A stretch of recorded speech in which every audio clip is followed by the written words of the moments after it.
Good morning वाला few.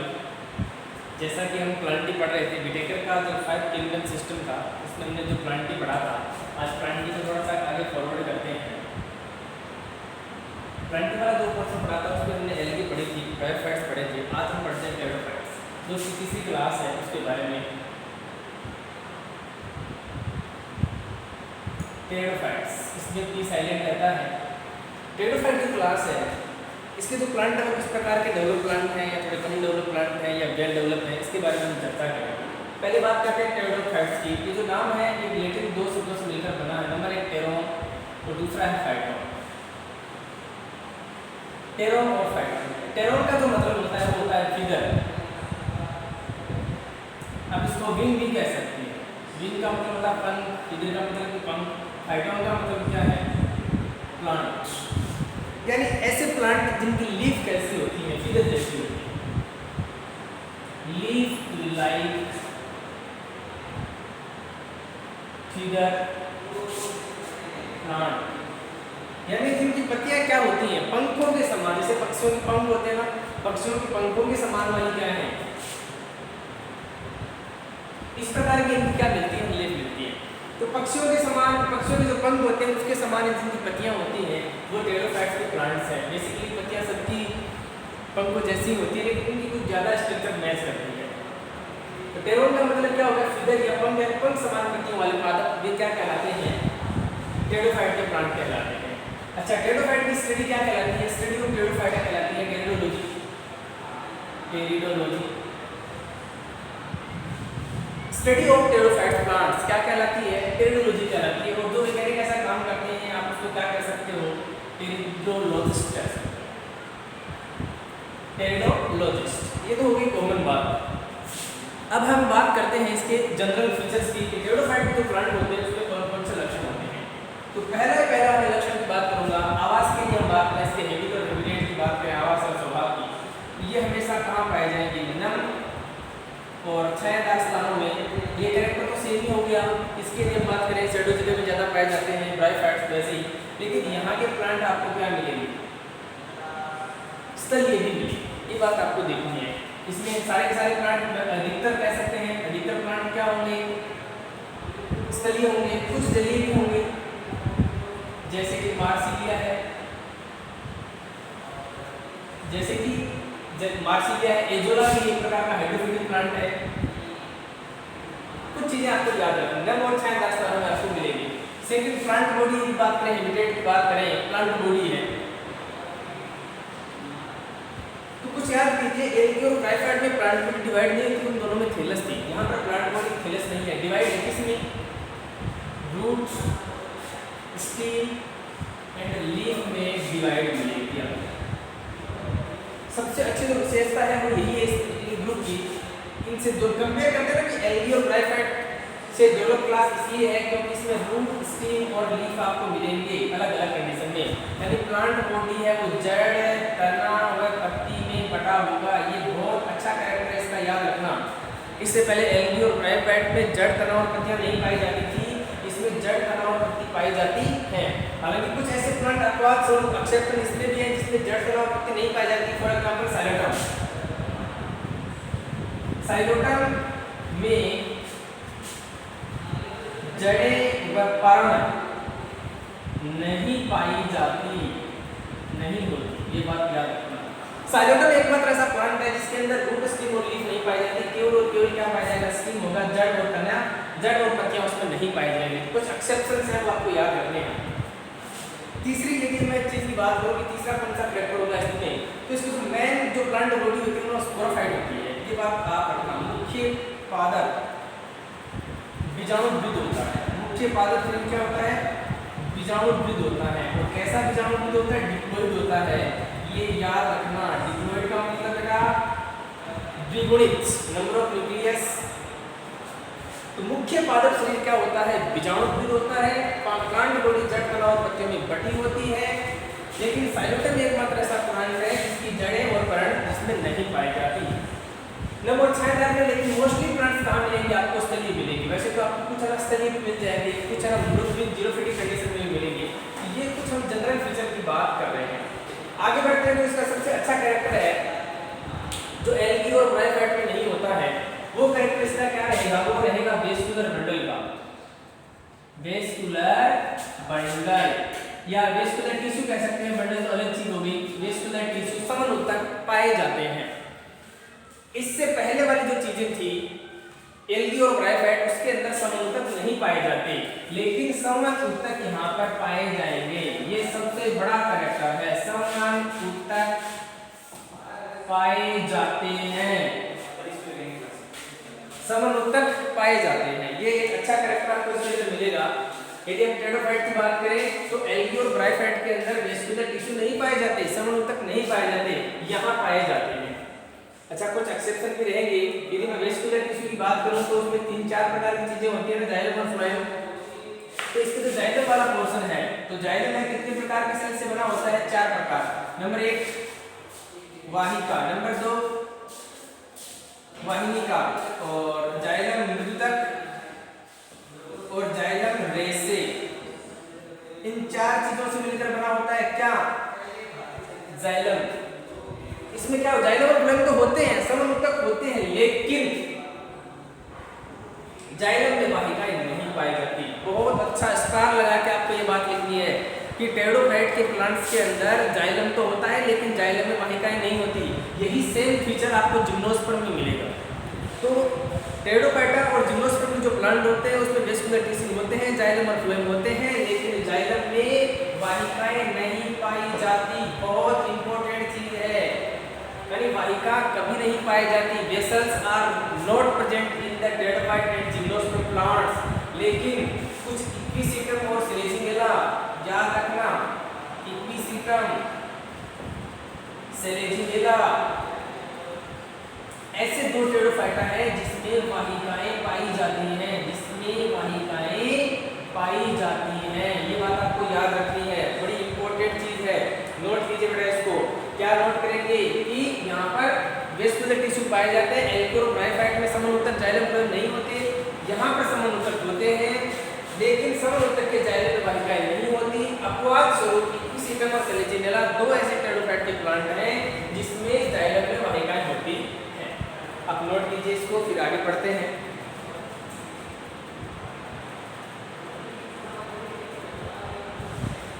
चलिए तो मिटाता हूँ, फिर आगे दोबारा इस पर फोकस करते हैं।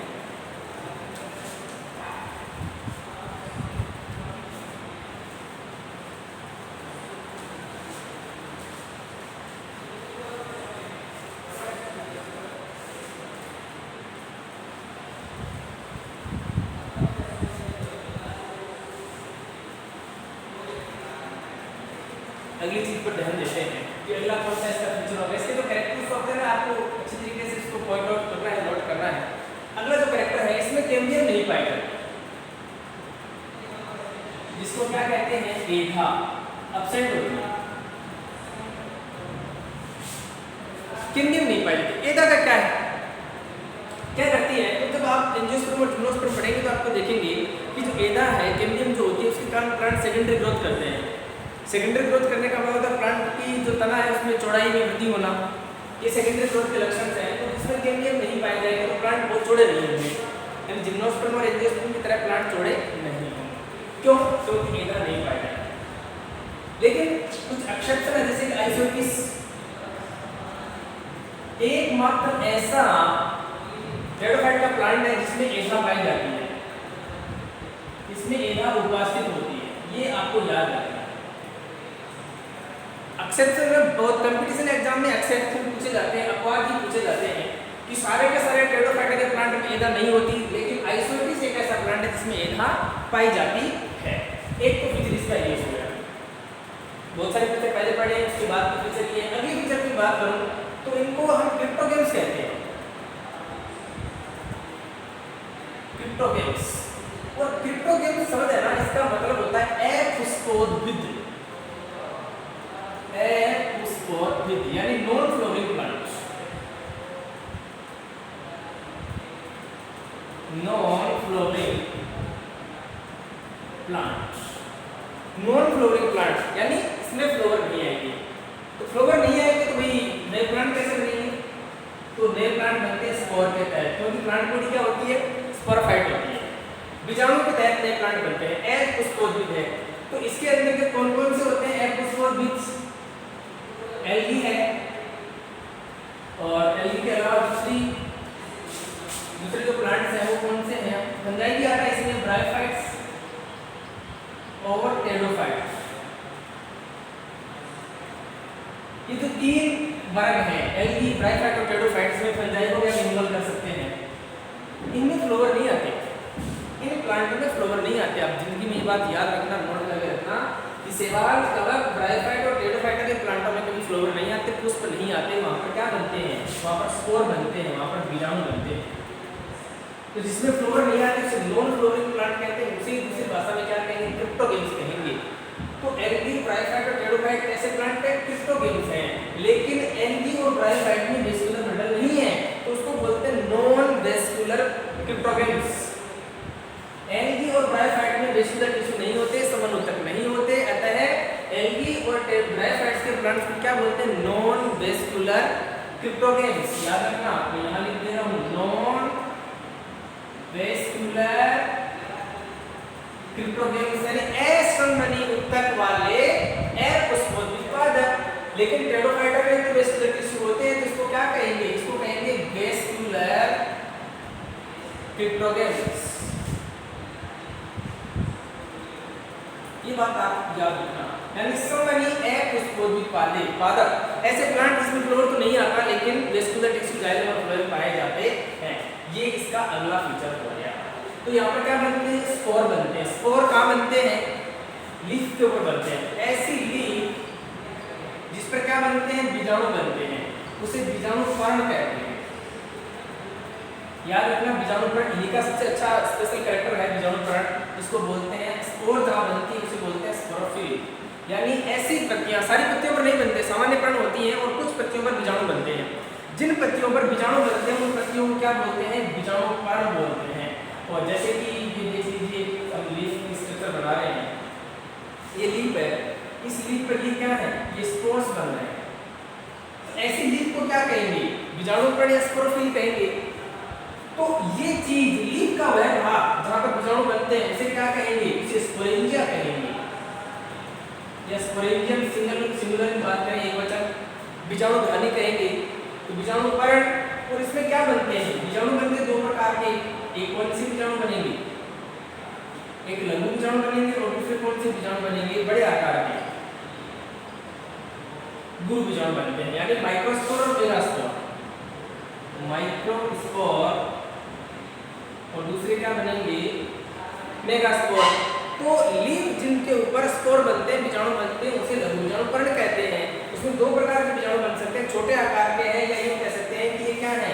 मेल वाला पोर्शन है, ये नर के बीजाणु है ना, और मादा वाले आकार में बड़े होते हैं, इसलिए इसको मेगास्पोर या गुरु बीजाणु कहते हैं। लघु बीजाणु धानी में लघु बीजाणु बनेंगे और गुरु बीजाणु धानी में गुरु बीजाणु बनेंगे। पर्ण, बीजाणु पर्ण कितने प्रकार की होगी? दो प्रकार की होगी। कौन सी? एक तो होगी लघु बीजाणु पर्ण और दूसरी कौन सी हो गई? गुरु बीजाणु पर्ण। दो प्रकार की हो गई ना, मेगास्पोरोफिल और माइक्रोस्पोरोफिल। तो मेल और फीमेल यहाँ पर क्या बनते हैं? स्पोर्स बनते हैं, जिसके कारण आगे जाकर क्या है? स्पोरोफाइट पीढ़ी डेवलप होती है और नए प्लांट बनते हैं। उसको आप नोट कीजिए, फिर आगे की पिक्चर पढ़ते हैं। चलो उसको नोट करो, जिसको रफ करके आगे बढ़ते हैं, या वीडियो को पॉज करके आप इसका स्क्रीनशॉट लेके बाद में ऐड कर सकते हो।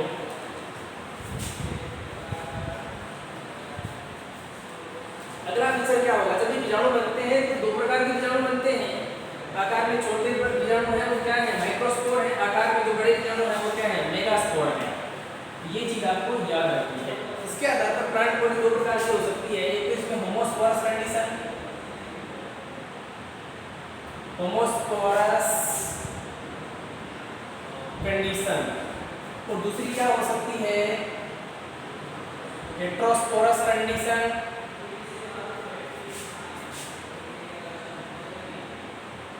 यानी एक तो हो गया समबीजाणु पादप, ऐसे प्लांट जिसमें नर और मादा दोनों के जो स्पोर्स होते हैं वो इक्वल होते हैं आकार में, और दूसरे कुछ के बड़े होते हैं और कुछ में छोटे होते हैं, उसे क्या कहेंगे? विषम बीजाणु पादप। जैसे कि इक्विसिटम, जैसे कि आइसोइटिस, ये ऐसे प्लांट हैं जिसमें बीजाणु सारे के सारे एक ही आकार के होते हैं, उन्हें समबीजाणु प्लांट कहते हैं। और जैसे कि हम बात करें सेलेजिनेला,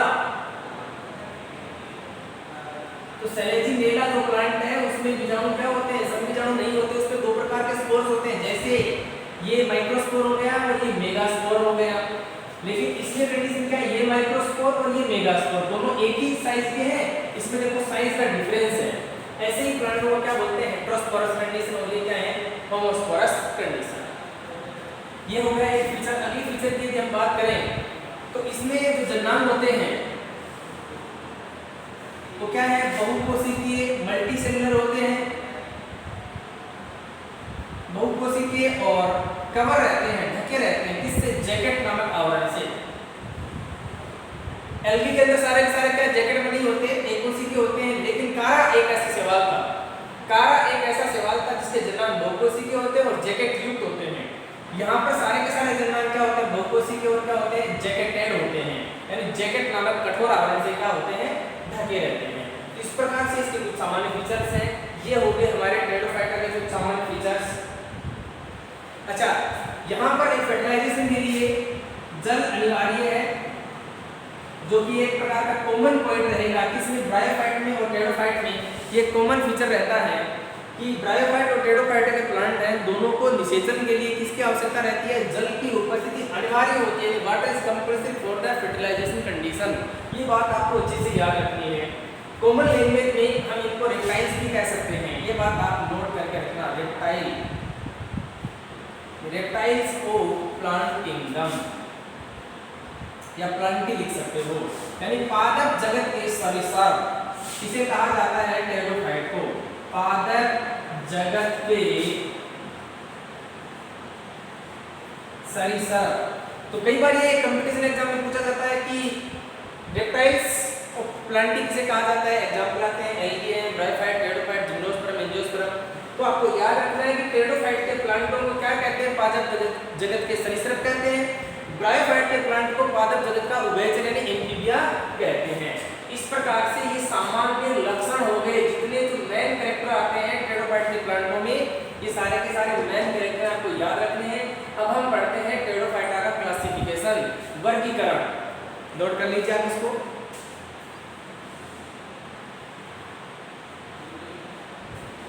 चलो इसको रफ करके आगे की चीजें पढ़ते हैं। क्लासिफिकेशन पढ़ेंगे इसका, टेरिडोफाइटा को कितने फर्दर क्लासों में डिवाइड किया गया है। तो ये अभी तक जो हमने पढ़ा वो टेरिडोफाइटा के सामान्य फीचर्स हैं, सामान्य लक्षण है। इसको अच्छे से आप मेंटेन करोगे, याद करोगे, माइंड में अंदर इसको समझोगे, तब जाकर आगे की चीजें अच्छे से समझ में आती हैं। अब हम पढ़ते हैं क्लासिफिकेशन।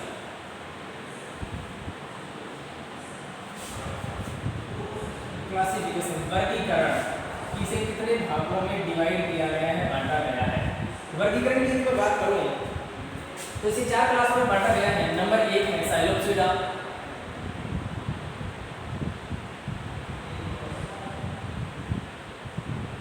साइलोप्सिडा। नंबर 2 है लाइकोप्सिडा,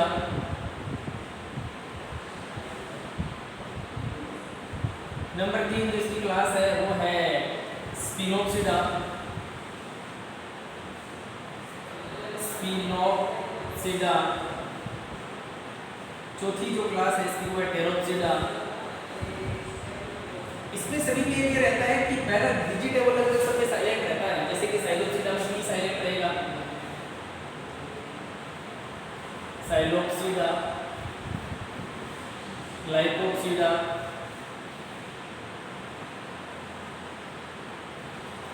स्पिनोप्सिडा,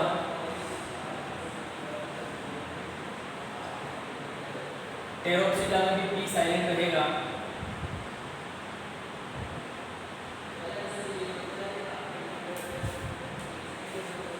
तो ये इसकी 4 क्लासें हैं। नंबर 1 साइलोप्सिडा, लाइकोप्सिडा, स्पिनोप्सिडा और टेरोप्सिडा। ये 4 जो इसकी क्लास में डिवाइड किया गया है। तो इसमें हम प्लांट्स की बात करेंगे। ये सबसे प्राचीनतम,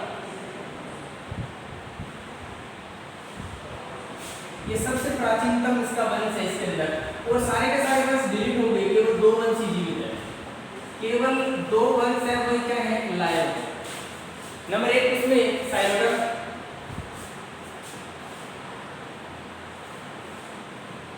साइलोटम, और दूसरा जो है इसमें मेसिप्टेरिस।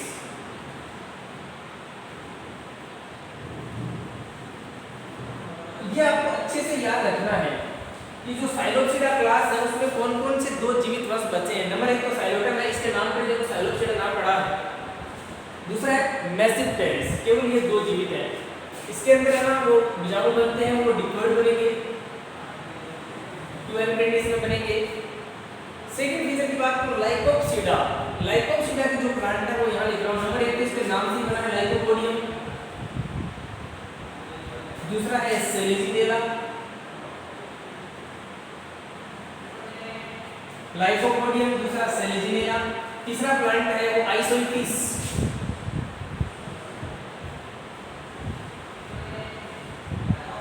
तीन प्लांट है वो इसके मुख्यतः प्लांट्स में काउंट किए जाएंगे। लाइकोपोडियम में 3 प्लांट है, कौन कौन से, नंबर 1 लाइकोपोडियम, नंबर 2 सेलेजिनेला और नंबर 3 है आइसोइटिस। ये आपको अच्छे से याद रखना है। तीसरी क्लास की बात करूं, इसका नाम है स्पिनोप्सिडा। स्पिनोप्सिडा में केवल एक जीवित वंश है, एक जीवित वंश है और उसका नाम है इक्विसीटम। क्या है, इक्विसीटम। इक्विसीटम का दूसरा नाम है हॉर्स टेल भी कहते हैं इसको। इक्विसीटम का जो प्लांट्स है इसमें कौन पाए जाते हैं, इसमें जो बीजाणु है वो कहाँ रहते हैं, एक विशेष प्रकार की संरचना में रहते हैं जिसे क्या बोलते हैं, शंकु कहते हैं। ये बात आपको याद रखनी है कि शंकु कहाँ बनते हैं। हालांकि लाइकोपोडियम में भी बनते हैं, लेकिन जो मेनली है वो किसमें बनेंगे, इक्विसीटम में आपको क्या मिलेंगे, शंकु मिलेंगे। इक्विसीटम का जो प्लांट्स है उसमें आपको इस प्रकार की कंडीशंस मिलती है,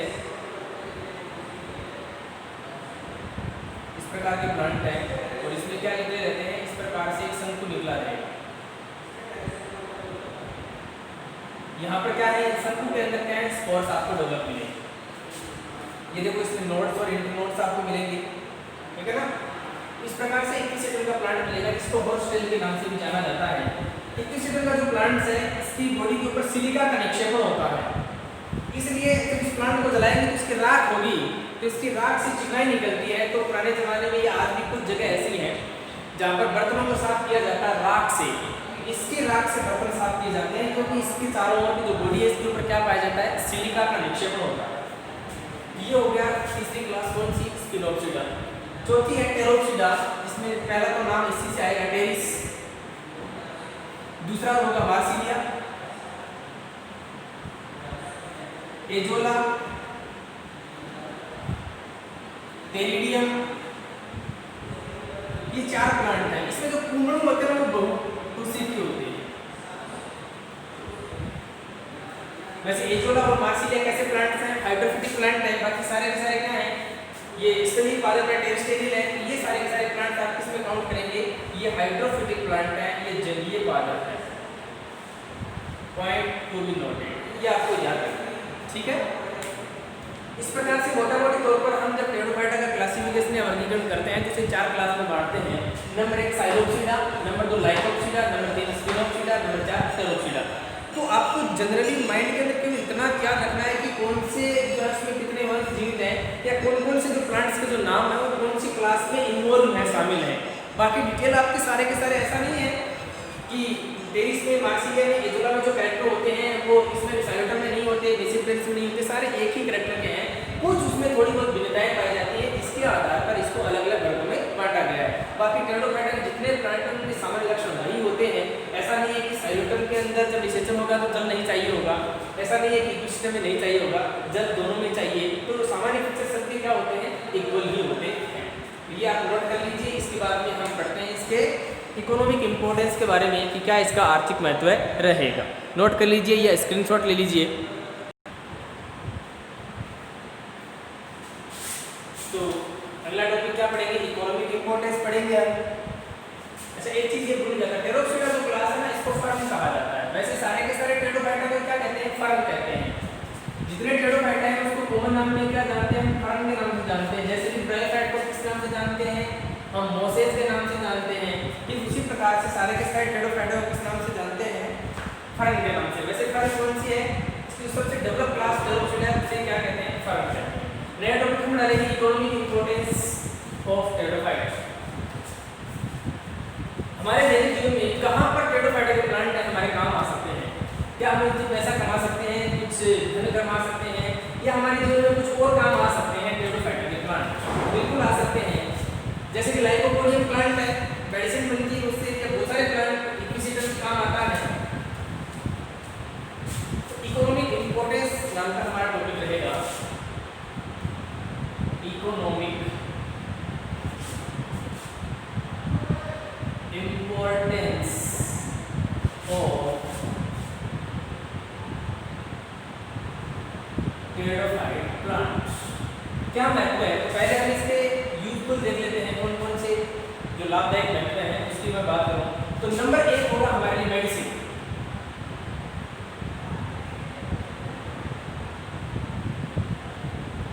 औषधि के रूप में मैं बात करूं तो सबसे पहले लाइकोपोडियम को लेता हूं, लाइकोपोडियम, और उसकी स्पीशीज है क्लेमेटम, लाइकोपोडियम क्लेमेटम, जिससे दवाइयां बनती हैं, किसकी, लीवर की बनती है, लंग की बनती है, यानी यकृत और फेफड़ों की दवाइयां बनती हैं। यकृत और फेफड़ों और कुछ फीवर जो होते हैं, बुखार, उसकी मेडिसिन। तो लाइकोपोडियम क्लेमेटम जो प्लांट है उससे लीवर और फेफड़े और कुछ बुखार की मेडिसिन बनती है। दूसरा जैसे कि इक्विसिटम, इक्विसिटम का जो प्लांट है उससे जो स्त्री जन्नांग है उसमें कुछ रोग जो हो जाते हैं उसको ठीक किया जा सकता है, स्त्री जन्नांग के उपचार में। तो मोस्टली ये मेडिसिन में काम आते हैं। कुछ जैसे कि टेरिडियम है, उससे भी कुछ मेडिसिन बन सकती हैं या बनाई जा सकती है। दूसरी चीज मैं भोजन के रूप में बात करूं, एज ए फूड भोजन के रूप में तो भी टेरिडियम काम आता है। टेरिडियम यदि देखा जाए तो इम्पोर्टेंट प्लांट है ब्रायोफाइट का, तो टेरोफाइटा का तो इम्पोर्टेंट प्लांट है, इसे भोजन के रूप में भी। अच्छा, तीसरे फीचर की बात करूं चारे के रूप में, तो कोई भी टेरिडियम के जो टेरोफाइटा के प्लांट है वो जानवर खाते नहीं, लेकिन फिर भी टेरिडियम है यहाँ पर भी काम आता है। तो टेरिडियम को आप भोजन के रूप में भी ग्रहण कर सकते हो, उसकी जो लीफ है उसको खाया जा सकता है। चारे के रूप में एज ए फोडर इसको यूज किया जा सकता है, कुछ मवेशी है इसको खा सकते हैं। अगली मैं यदि बात करूं तो ऑर्नामेंटल प्लांट्स, सजावटी पादप की बात करें तो एजोला, इसकी लीफ बड़ी सुंदर होती है। नंबर 2 मार्सिलिया, इसमें चतुर्पर्णी होते हैं, इसकी लीफ बड़ी सुंदर होती है। और टेरिडियम ये हर जगह काम आता है, बहुत इंपॉर्टेंट प्लांट है टेरिडियम, एजोला, मार्सिलिया, ये ऑर्नामेंटल प्लांट है, इसको सजावट के रूप में काम में लिया जा सकता है। इसके अलावा इसके कुछ इंपॉर्टेंस हो सकते हैं, तो एज ए फर्टिलाइजर बड़ा इंपॉर्टेंट रहेगा। 5वां नंबर लगा सकते हैं उर्वरक के रूप में, फर्टिलाइजर के रूप में एक ही प्लांट है जो ऐसा काम कर सकता है, एजोला। एजोला एकमात्र ऐसा प्लांट है जो साइनोबैक्टीरिया के साथ में मिलकर क्या करता है, एंड टू फिक्सेशन का कार्य करता है, नाइट्रोजन स्थिरीकरण करने का कार्य, जिससे कि मिट्टी की उपजाऊ क्षमता बढ़ जाती है। तो एकमात्र ऐसा प्लांट है टेरोफाइटा का ये जो नाइट्रोजन स्थिरीकरण का कार्य करता है। इसलिए एजोला नाम के प्लांट है, उनको चावल की खेती में लगा देने से चावल की जो पैदावार है वो बढ़ जाती है। चावल की खेती में जो पैदावार होती है ना वो बढ़ जाएगी, क्यों, क्योंकि नाइट्रोजन स्थिरीकरण करने का कार्य करते हैं। तो इस प्रकार से ये इसके कुछ यूजफुल इफेक्ट्स हो गए। यदि हम बात करें इकोनॉमिक इंपॉर्टेंस की, तो नुकसान तो ज़्यादा कोई नुकसान होता नहीं है इनसे। तो मेन इसके जो बेनिफिट हो सकते हैं इकोनॉमिक इंपॉर्टेंस को हमने पढ़े हैं। तो इस प्रकार से टेरोफाइटा की जो पूरा एक क्लास है वो हमने आज पढ़ा है। तो आगे आप इसका ध्यान दीजिए और इसको पढ़ते रहिए। तब तक के लिए